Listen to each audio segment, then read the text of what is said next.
Assalamualaikum Bu Ida. Waalaikumsalam. Alhamdulillah kita sampai ke pendampingan individu yang kelima Bu ya.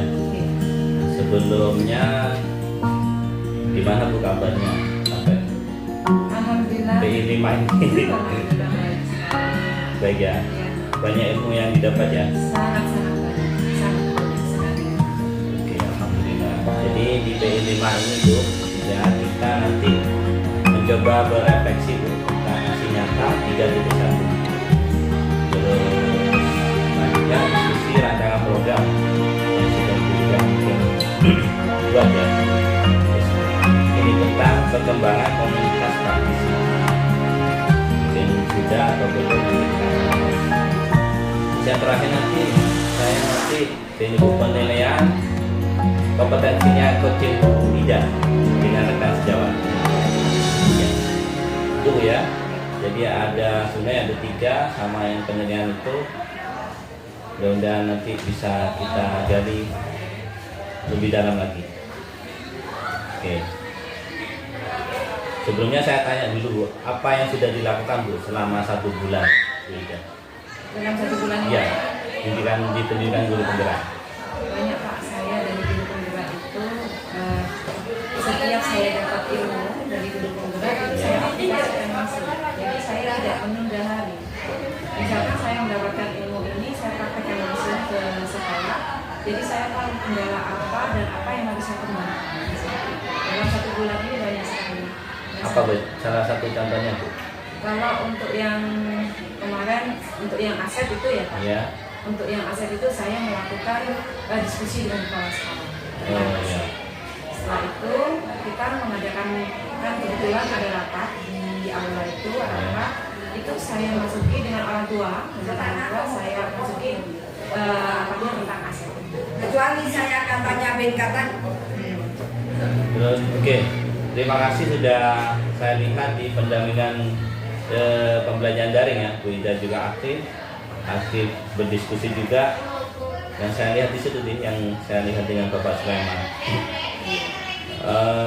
Oke, kita masuk ke ini Bu ya, coba kita berefleksi tentang aksi nyata modul 3.1. Kira-kira bagaimana proses Bu Ida dalam mengidentifikasi sumber daya ada di sekolah? Mengidentifikasi. Iya. Prosesnya gimana? Mengidentifikasi aset sekolah kan banyak ya Pak. Iya. Misalkan dari lingkungan, saya lihat lingkungannya dulu. Ya. Lingkungan sekolah saya itu kan besar sekali. Ya. Jadi saya lihat lingkungan basket, lingkungan voli, lingkungan lapangan upacara itu saya lihat berusaha mengaktifkan lapangan-lapangan itu dengan kegiatan-kegiatan siswa. Karena kebetulan saya kan kesiswaan. Jadi kegiatan siswa kan basket. Nah di sini basket itu berkoordinasi dengan guru olahraganya agar olahraga itu basket itu juga diaktifkan. Volinya juga, lapangan voli di situ juga besar sekali Bapak. Jadi anak-anak ada kegiatan-kegiatan yang kosong, misalnya guru nggak ada kegiatan kosong, nggak ada pembelajaran, itu dialihkan ke lapangan itu agar anak-anak melakukan misalkan lomba voli, antar kelas, itu lomba basket. Terus kalau untuk lapangan yang besar ini untuk latihan upacara, untuk main sepak bola, anak digunakan seperti itu. Ya. Apa saja Bu kendala atau tantangan yang mungkin didapat selama proses identifikasi? Apa? Kendalanya ya Pak. Ya. Dalam mungkin ini koordinasi dengan lingkungan sekitar. Koordinasi. Masyarakatnya. Iya. Namanya Pak, itu asetnya kita kan bukan cuma lapangan sekolah ya Pak. Kita kan juga kerjasama dengan pihak-pihak luar. Gitu. Banyak Pak, kalau kita bicara aset itu kan aset dari modal manusia, asetnya pertama manusianya sendiri, anak-anak itu untuk membangun kreativitas anak-anak. Itu kendalanya kemampuan anak, motivasi anak pulang. Terus kalau untuk kendala kerjasama dengan lingkungan, misalkan kerjasama dengan polsek, itu kadang kendalanya ketika kita melakukan koordinasi dengan beliau-beliaunya, bapak-bapak kapolseknya itu kadang kan tidak menemukan titik temu yang bagaimana menyikapi anak-anak yang misal kenakalannya lebih gitu. Jadi harus ada koordinasi yang lebih besar lagi. Misalkan apa? Jadi kayak kemarin itu kepolisian kami undang ke sini untuk mengatasi aset modal manusianya biar anak-anak itu mau mengikuti pembelajaran, tidak bolos. Itu kadang kan sekarang banyak yang sepeda motor itu Bapak, jadi anak-anak yang main balapan itu kita kerjasama dengan kepolisian agar tidak melakukan seperti itu.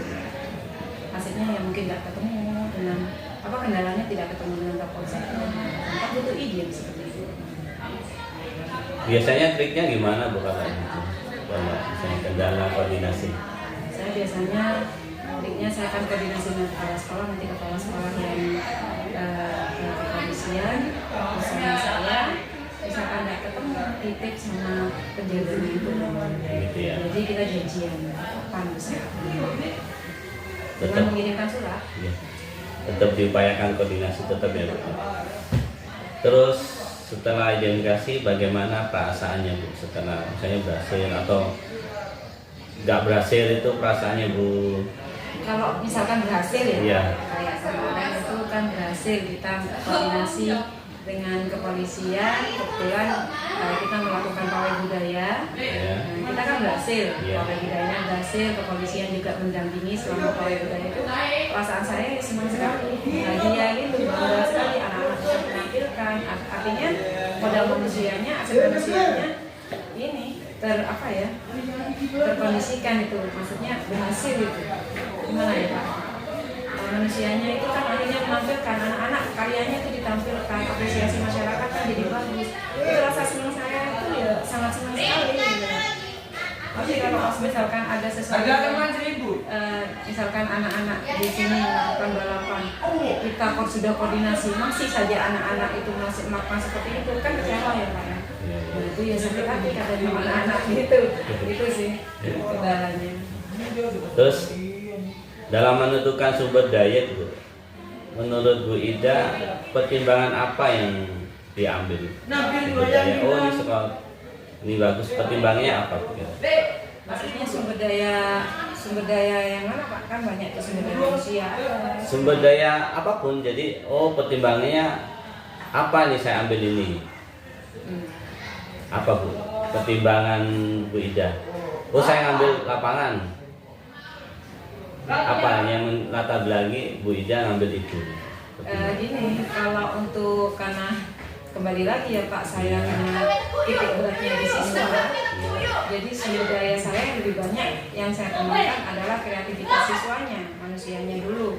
Setelah itu saya lihat lingkungannya ini, misalkan lingkungan basket loh, daripada anak-anak, kadang karena anak-anak itu lebih cenderung main HP, main media sosial, jadi kita aktifkan di kegiatan fisiknya. Misalkan, ayo kita main basket bareng, ayo kita membuat lomba agar anak-anak yang lain terpacu untuk mengeluarkan prestasinya di bidang keolahraga gitu. Atau misalkan kalau di keperpustakaan, buku-buku literasinya, jadi kita mengadakan literasi membaca. Dari literasi membaca itu anak-anak diresum. Hasil resumnya itu diberikan ke saya sebagai kesiswaan, nanti saya koordinasikan dengan guru bahasa Indonesia untuk menilainya. Jadi nanti melakukan percakapan di perpustakaan itu dari resumnya itu Pak. Gitu ya. Iya. Jadi pertimbangannya ke siswa.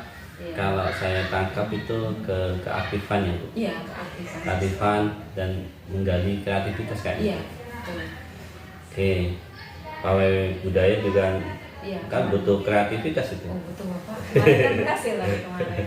Ya saya juga lihat itu. Kan lewat rumah saya tuh. Oh iya, Bapak, Iya. Bapak, ya? Iya, saya. Iya. Saya Iya, coba di sini. lihat. Tapi dari agak jauh. Karena saya bawa anak. Kebetulan saya ketua pawainya Pak. Oh, ketua pawainya ya? Iya. Makanya saya begitu nyampe sini terus berhasil, apresiasi masyarakat itu berhasil sehingga mengundang anak-anak yang awalnya tidak ingin sekolah di sini, akhirnya sekolah di sini. Gitu. Gitu Bu ya. Gitu. Terus adakah hal yang belum Bu yang kira-kira belum digali dari sumber daya sekolah? Ada enggak? Kalau menurut pandangan saya, semuanya sudah terdaftar. Sudah ya? Iya. Sudah teridentifikasi ya? Iya, sudah. Yang belum atau ini harusnya dapat ini sumber daya ini tapi belum bisa. Tidak ada Ibu ya?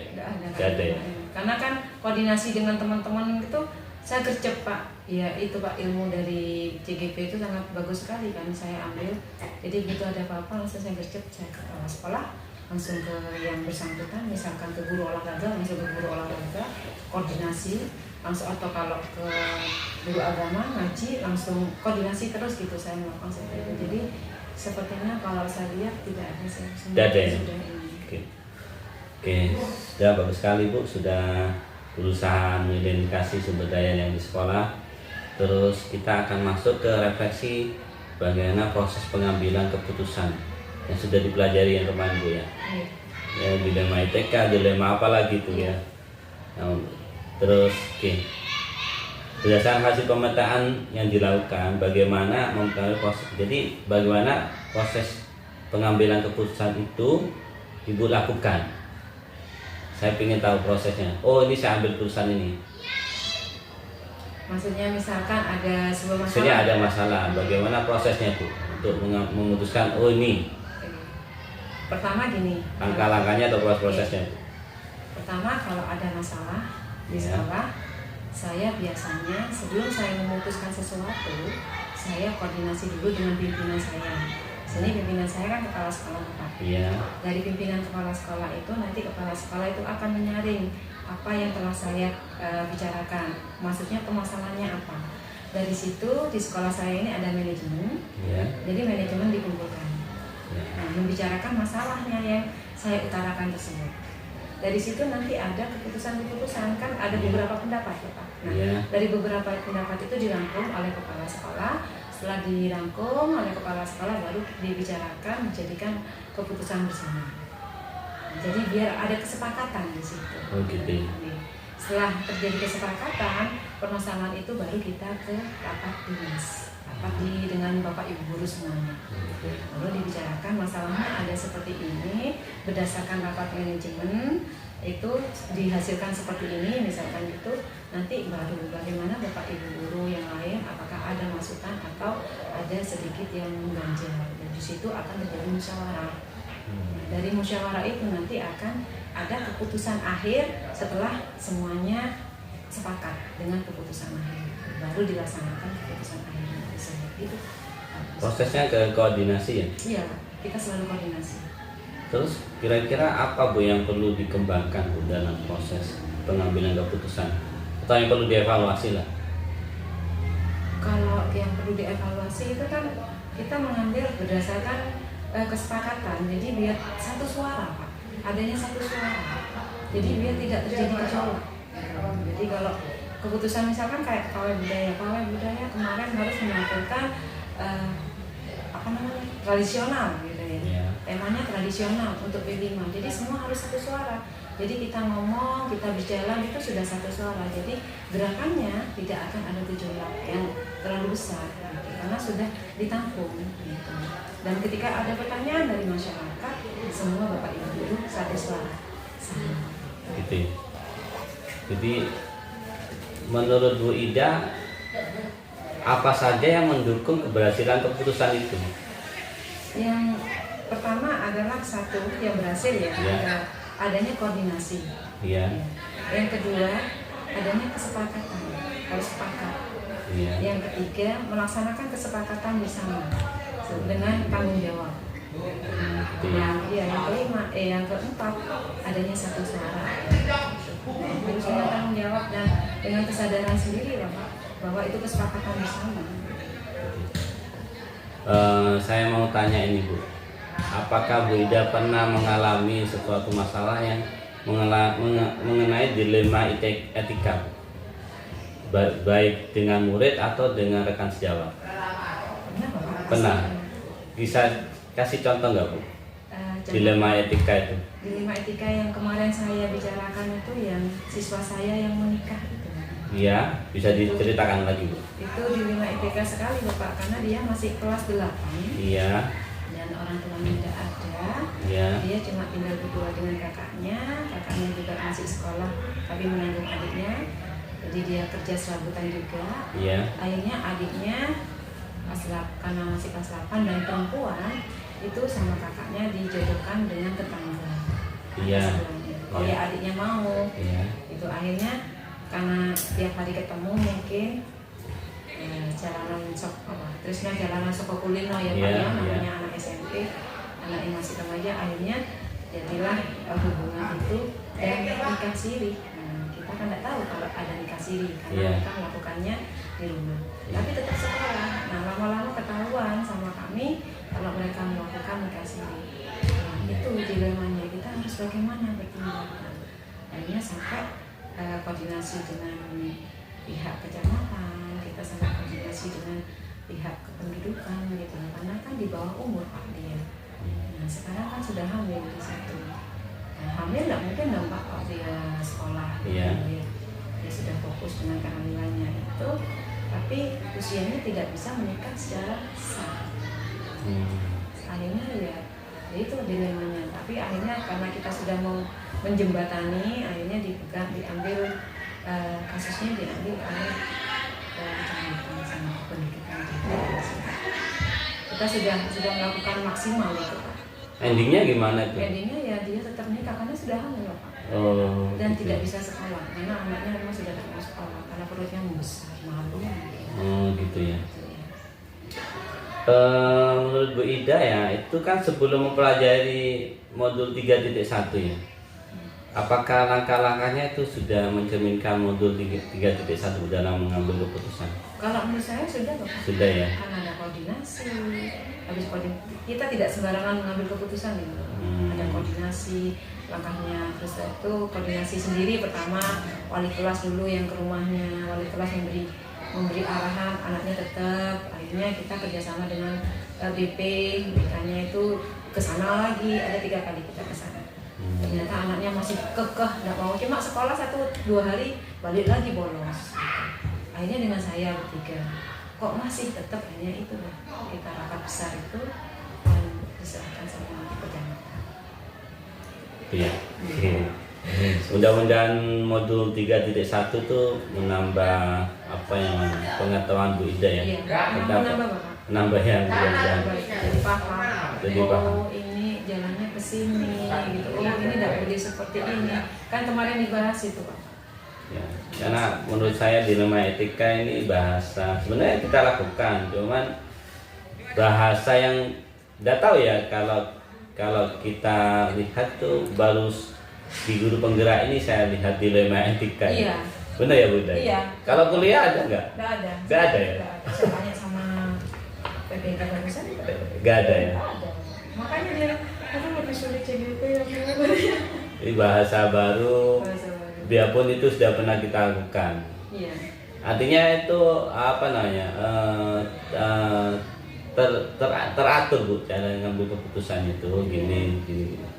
Oke. Prakteknya sudah. Pakainya sudah, cuman Teorinya baru. teorinya baru kita dapat di guru penggerak. Iya. Ya. Alhamdulillah sudah tercerahkan Bu ya. Jadi memang itu. Oke, sudah selesai, kita masuk ke rancangan program Bu. Iya. Rancangan program yang berdampak pada murid. Ini ditekankan berdampak pada murid. Iya. Jadi programnya bukan berdampak kepada guru, tapi Iya, pada murid. sesuai.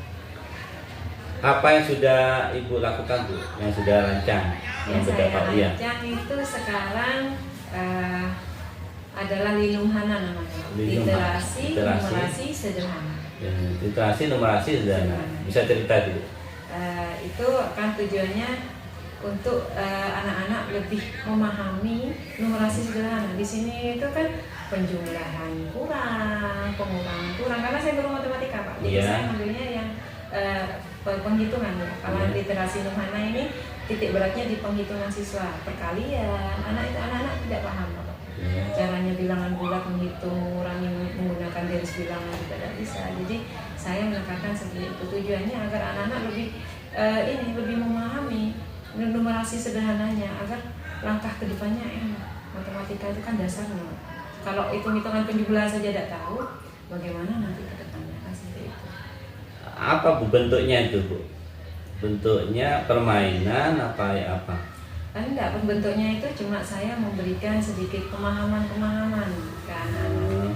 Ya, Terus? jadi ada misalkan kalaupun menggunakan permainan ya kembali lagi ke permainan saya, mengambil permainan dari anak-anak TK itu lagi loh Pak. Kan ada tuh 1, 2, 3 itu saya ambil, saya praktekkan, saya bawa buah, ini buahnya berapa 2, ini berapa 3, 2 tambah 3 itu berapa 5, itu ada di bilangan bulat gitu.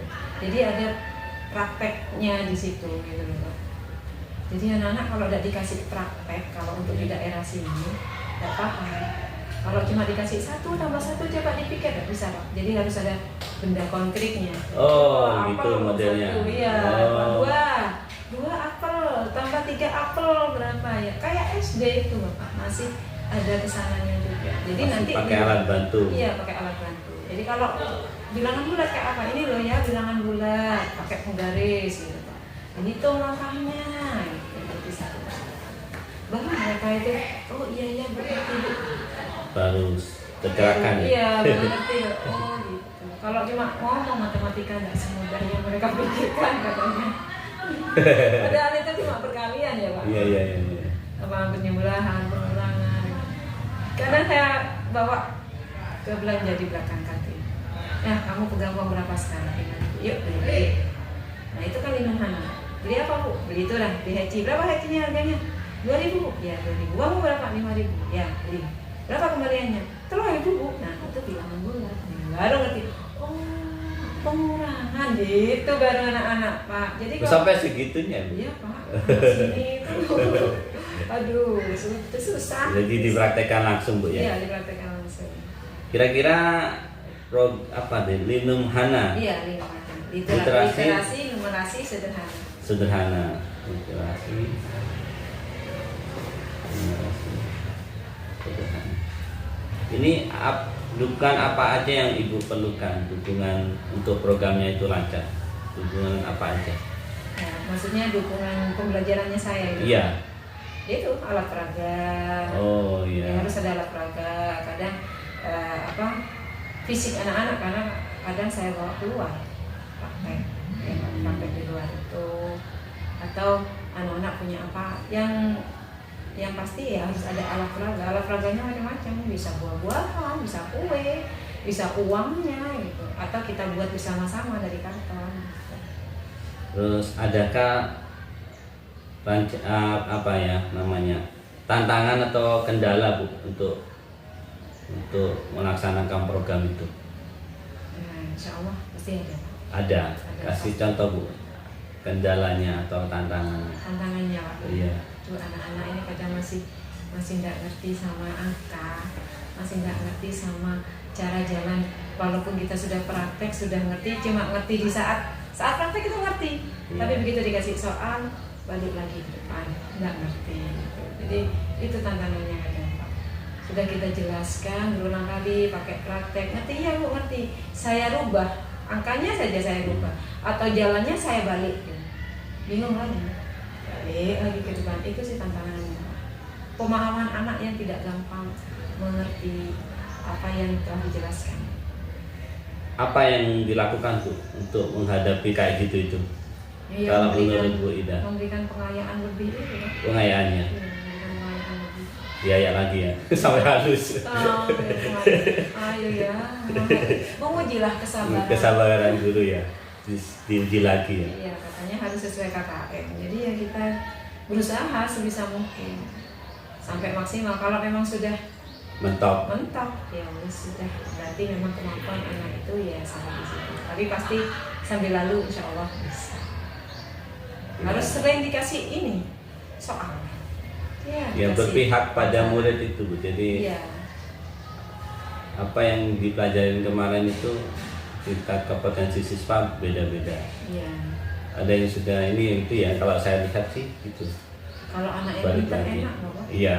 Ini jalan iya sudah ngerti ya. Anak-anak yang nggak seberapa kan kalau di desa ini beragam. Kita beda dengan di kota ya Pak. Kalau di kota kan kasih penjelasan mungkin anak-anaknya langsung nggak ngerti-ngertinya masih ngerti gitu ada jalannya. Kalau di sini kadang nggak ngerti ya nggak ngerti semua kan. Kalau beda-beda berarti kira-kira itu apa yang dilakukan Bu? Beda-beda. Berarti handicap apa yang dilakukan? Iya. Diferensiasi. Sudah masuk Iya, gitu. kelompok ini yang nggak bisa, ini yang bisa. Berdiferensiasi Kalau sudah masuk. aduh. Kasihan yang bisa itu Pak kalau Iya. tidak dikelompokkan seperti itu. Dia yang ngerjakan, dia tidak bisa cuma diem aja itu kan tidak ada aktivitas. Tapi kalau sama-sama tidak bisa sudah tak kasih soal ini dah menurut kemampuan. Oh muter Pak, saya sering di luar sana. Anak-anak lebih suka di luar Pak. Mereka.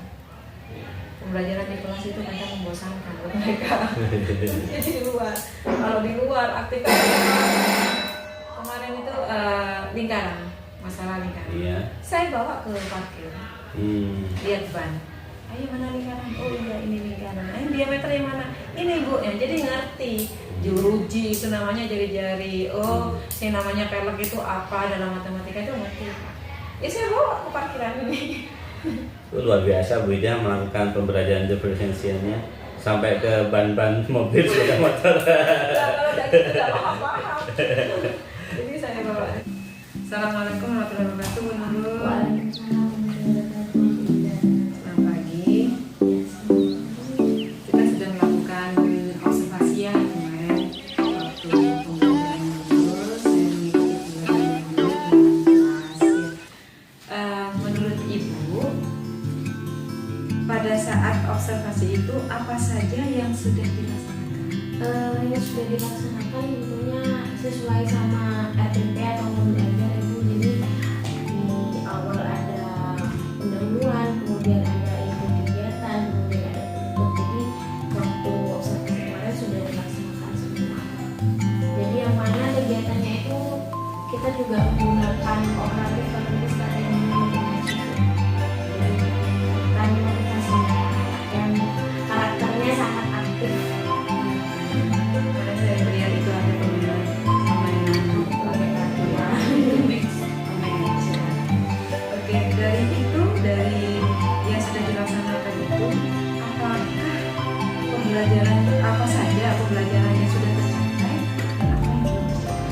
Yang sudah tercapai itu kemarin tentang keberagaman budaya itu.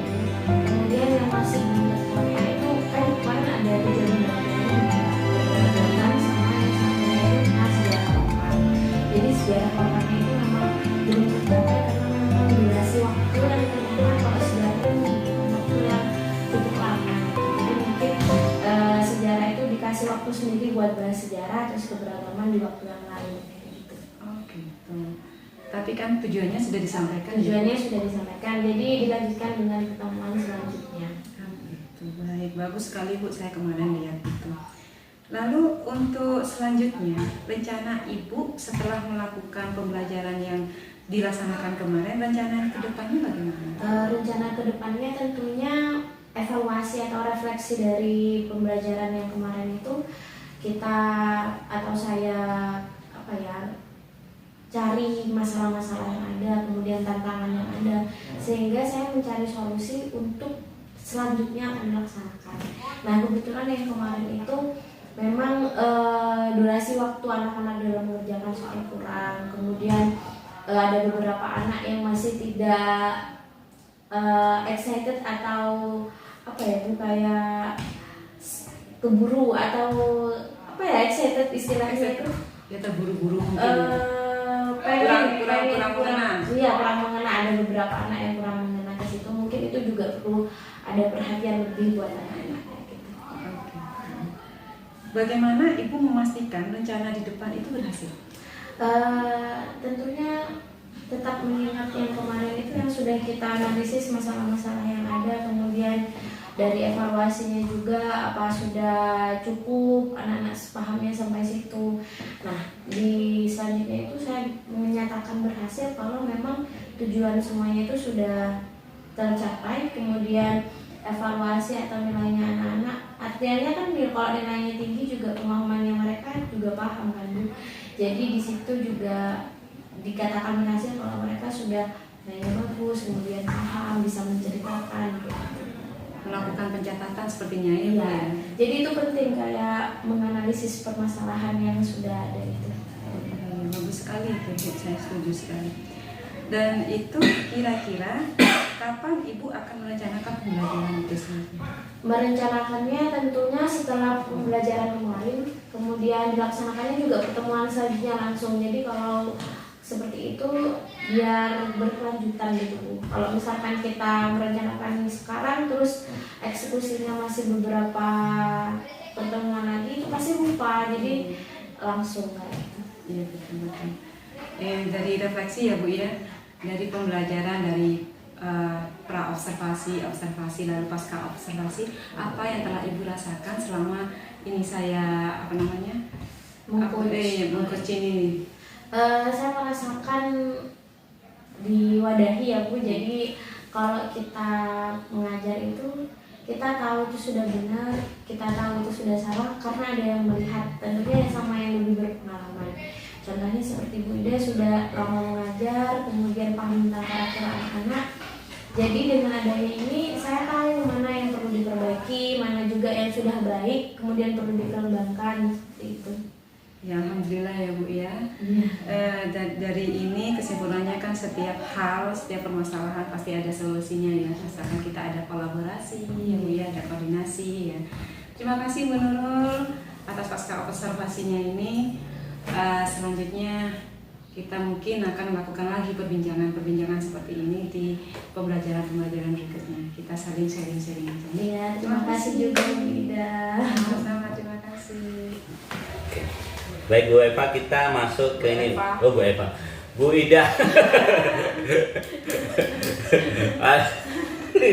Pikirannya ke sini bisa aja. Bu Ida ya. Nggak bisa ngomong Bu Eva saya, nggak tahu saya. Barusan itu kita ngobrol. Oh iya ya. Jadi kita masuk ke perkembangan komunitas praktisi Bu ya. Apakah sudah dirintis atau belum, atau pakai komunitas lain Bu? Saya memakai komunitas yang sudah saya ada di dalamnya. Wah, apa itu? NGMP ya. Terus peran di komunitas? Saya peran di Bagaimana, komunitas Bu? sebagai pengurus NGMP. NGMP ya. Apa saja perubahan yang menyenangkan dialami rekan di komunitas Bu? Perubahan yang dialami teman-teman saya itu bilang dulu kok Ida semakin percaya diri. Jadi setelah saya mengikuti CGP ini, perubahannya itu saya bisa memberikan materi, jadi berbagi materi di NGMP. Nah, saya menjadi pematerinya. Jadi kalau ada anak yang nanya, saya jawab. Jadi, pemateri tentang apa itu? tentang ilmu-ilmu yang saya dapat di CGP. Misalkan kemarin pembelajaran diferensiasi, terus KSE, itu saya keluarkan, saya bicarakan dengan teman-teman MGMP. Dari situ teman-teman melihat perubahan saya yang biasanya banyak diem, jadi sekarang semakin aktif. Jadi percaya dirinya itu dulu. Terus adakah rencana Bu yang Ibu Ida lakukan setelah program ini selesai terhadap komunitas praktisi? Ya meningkatkan meningkatkan kemampuan saya di komunitas tersebut, dijadikan pemateri yang telah saya dapatkan dari CGP, saya selalu berikan. Jadi kemarin dibilang sama ketua MGMP mau jadi pemateri sini, jadi selalu siap menjadi apa yang diinginkan MGMP. Terus kedua, saya dijadikan pengurus untuk mengadakan lomba matematika kreatif yang akan dilaksanakan bulan September tahun ini. Terus kira-kira apa dukungan yang Ibu Ida perlukan ya untuk komunitas praktisi agar Ibu bisa belajar terus? Ya, dukungannya itu dukungan secara motivasi agar saya itu semangat. Kan kadang orang itu ada down-nya juga ya Pak. Iya. Ada masa-masa kita di bawah titik nadir ya. Itu dimotivasi lagi ya, untuk semangat ini untuk menggapai ilmu lagi. Ibu ya. Oke, terima kasih Bu Ida sudah berbagi ya dengan saya tentang komunitas praktisi. Bu Ida udah pernah jadi pembicara mengenai ilmu-ilmu yang sudah didapat di guru penggerak ini. Iya. Oke, kita akan bahas ini Bu, bahas tentang dialog yang Ibu lakukan pasca observasi pembelajaran rekan sejawat. Kalau saya lihat tadi sudah bagus, sudah menyampaikan tujuan percakapan, menganalisa, terus melakukan perbaikan umpan balik. Jadi dua arah ya, sudah bagus. Sudah lebih banyak yang bicara itu rekan sejawatnya, saya lihat tadi. Terus apa lagi ya? Perencanaan area pengembangan itu sudah dilakukan tadi. Terus rencana aksi pengembangan itu sudah dilakukan tadi. Cuman nggak cuma sih, tapi sudah banyak, sudah tujuan ditetapkan, tidak. Nah ini ya ini kan yang sedikit lepas kontrol. Jadi memberikan saran itu harusnya dari TGP. Itu yang susah memang. Dan maka digali dengan pertanyaan. Jadi sarannya bukan dari coach, tapi dari TGP. Cenderung hampir menggurui kalau saya lihat tadi. Hampir, tapi sudah mau lewat jalur itu Bu, kayak saya lihat tadi. Jadi sebenarnya cuma menggali coach, cuma menggali. Cuman posisinya itu kalau saya pribadi saya merasa lebih bodoh dari jadi saya banyak tanya. Kalau triknya itu saya. Jadi posisi kita, kalau trik saya itu saya merasa lebih bodoh. Nah, dengan lebih bodoh itu saya bertanya, jadi penasaran. Nah, gitu. Kan kalau coach itu titik poinnya di pertanyaan bermakna. Nah, posisi itu kalau dari saya, tiap orang beda-beda. Kalau dari saya itu, saya malah menempatkan saya lebih bodoh dari yang saya coaching itu. Jadi saya tanya, jangan sampai menggurui, jangan sampai memberikan saran. Dan sarannya harus dari coaching, Itu yang tadi Bu Ida hampir masuk ke situ, hampir masuk menggurui. Apalagi kalau coachingnya itu apa ya namanya ya? Kalau saya sebut itu memuji. Memuji coach itu, itu bahaya itu. Kata-kata memuji itu nanti cenderung kita untuk menggurui. Itu bahaya itu. Tidak apa-apa, latihan lagi, sudah bagus, sudah dari kemitraan sudah dapat, proses kreatif sudah dapat, terus memasukkan potensi sudah dapat. Cuman yang harus direm itu menggurunya itu tadi. Kalau trik saya itu, jadi saya menempatkan saya lebih bodoh aja. Jadi menempatkan lebih bodoh, jadi dengan lebih bodoh itu maka kita akan cenderung lebih banyak bertanya. Termasuk meminta saran itu. Meminta sarannya bukan dari coachingnya. Kira-kira sarannya apa? Itu aja Bu Ida yang saya koreksi sudah bagus, sudah 7 poin dari 8, 7 sampai 8. Sudah bagus. Ini kan anehnya ada kriterianya ada 8. Ini saya lihat tadi sudah masuk 8-8-nya, cuman di poin 3, 2 ini yang hampir Bu Ida itu kepleset. Hampir deh ya. Tapi tadi sudah mau kepleset. Gak apa-apa Bu Ida, latihan lagi. Oke, sudah selesai, tinggal ini di akhir.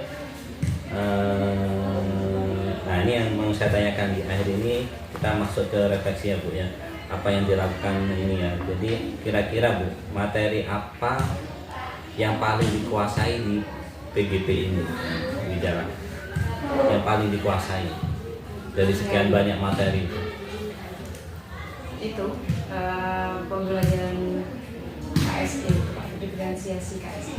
Gitu ya. Ya, itu yang paling, yang bukan paling ya Pak, yang ini yang bisa saya aplikasikan masuk ke anak-anak. Jadi lebih memahami itu Iya. modelnya yang berdiferensiasi ber-KSE itu sering saya praktekkan seperti itu. Oh gitu ya Bu ya. Ya. KSE. Terus materi apa yang Bu Ida masih bingung dan ingin dipelajari lebih dalam? Materi yang asik. Aset ya? Oh iya. Kalau yang 3.3 kan masih belum selesai Pak. Iya, yang sudah. Yang sudah itu. Sudah aset ya? Aset. Oke Bu Ida, mudah-mudahan lebih banyak belajar. Saya berterima kasih Bu Ida sudah berbagi praktik baik ya dengan murid, dengan rekan sejawat, dengan rekan komunitas yang saya tangkap di situ tadi yang saya tangkap. Jadi pembicara itu sudah luar biasa.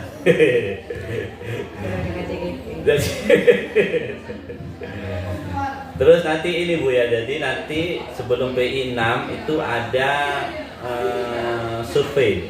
Jadi Ibu Ida menyebarkan survei tentang kompetensi guru penggerak. Feedback 360. Nanti ada di LMS. Ya, jadi nanti disebarkan di kayak semacam kuesioner ke guru, ke kepala sekolah, ke murid. Nah, jadi kepala sekolah gurunya 5, muridnya 5.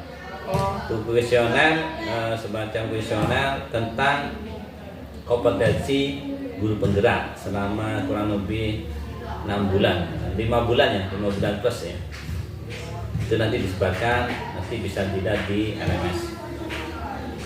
Sebelum saya masuk ke PI 6. Itu ya kuesioner.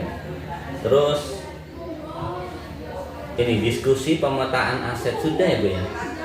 Dengan kepala sekolah ya? Iya, sudah. Sudah ya? Ya, sudah masuk di LMS juga. Sudah ya? Sudah. Di video apa enggak ini? Enggak, di video ya? Di main foto ya? Iya. Iya enggak. Ya, memang minimal foto yang Iya, itu soalnya kalau video terlalu panjang. iya, HP saya sampai hang. Ya itu nanti kita akan bahas tentang diskusi pemetaan aset Bu, di PI 6. Iya. Itu jadi itu harus selesai. Tapi sudah selesai, nanti tinggal PI 6 itu nggak lama, paling sekitar 2 minggu langsung PI lagi tuh setelah lokal. 2-3 minggu ya. Iya sudah nggak ada kan materi yang di luring kan nggak ada. Daring ya, daring sudah nggak ada. Yang sama fasilitator kan sudah nggak ada. Tinggal nanti ini selesai, nanti yang MS tugas MS dipenuhi. Nanti paling 2-3 minggu lagi kita PI lagi. Yang ini ya Pak, yang apa namanya? PI 6. Iya, PI 6 apa materinya? Materinya tentang pemetaan aset. Pemetaan aset itu. Salah satunya Bu ya. Iya. Sama kuesioner juga nanti Kan di PI 6 itu. di PI 6 ya.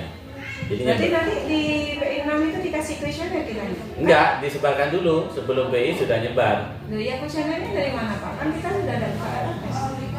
Ada nanti, ada. Oh, dikasih. Ya.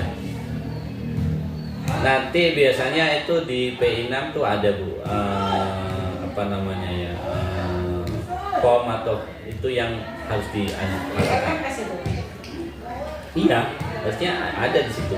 Karena programnya itu kita ngambilnya dari sana semua. Patokannya kan LMS. Saya juga patokannya dari LMS. Terus ngambilnya di mana Pak? Kalau 3.3 ditutup sudah selesai, ngambilnya di Gak mungkin ditutup, itu pasti tetap dibuka. Nanti ditutupnya itu nanti kalau sudah selesai programnya. Kan nanti ada lokakarya 7. Itu LMS itu kemungkinan masih tetap dibuka. Lokakarya itu isinya apa? Panen karya. Oh, Panen karya. Jadi kalau sudah misalnya biasanya program itu kalau sudah turun, lulusnya itu sudah turun baru ditutup. Lulus atau enggak lulus itu baru tutup. Kalau saya pengalaman saya di situ. Selama itu belum ada kata ini sudah lulus apa enggak, tetap masih dibuka. Iya. Loka 7 itu kalau nggak salah sekitar Juli ya. Masih Juli ya Pak? Juli ya, Juli. Lama dong kalau gitu. Iya, lama. Ini Kan masih ada PI 6. Ya, nah kan tiga minggu. Oh iya. Iya, masih Juli. Nanti Roka nggak tahu saya, nggak anu. Ada sih kalau di jadwal tapi saya dapat. Saya cuma inget bulannya aja. Enggak tanggal muda apa tanggal tua? Ada hafal, ada hafal. Masalahnya tanggal muda nanti itu pas saya mantannya Belum mau nikah kan? di Bali. Oh, Adik saya wadik. di Bali. Saya harus berangkat lah itu Pak. Ya kita lihat aja nanti. Sudah selesai Bu Ida, terima kasih sudah kita melakukan PI 5. Sudah lancar tadi. Oke. Ini sudah lengkap. Ini lebar observasi ya? Iya, kan diminta Iya.